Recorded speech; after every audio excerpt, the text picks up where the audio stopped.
আজ হচ্ছে Sunday. Sunday মানেই তো স্পেশাল কিছু রান্না, তার জন্য আমি বানাচ্ছি আজকে বাসন্তী পোলাও।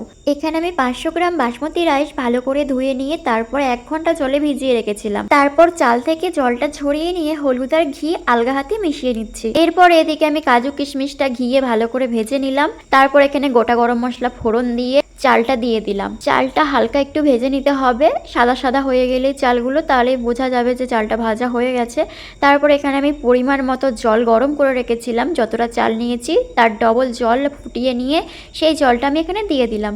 তারপর এখানে পরিমাণ মতো লবণ, স্বাদ মতো চিনি দিয়ে ঢাকা দিয়ে দিলাম প্রায় 15 মিনিটের মতো। 15 মিনিট পর আমি ঢাকা খুলে দেখলাম ঠিক এই রকম। তারপর এখানে কাজু কিশমিশটা দিয়ে আলগা হাতে একটু মিশিয়ে নিলাম।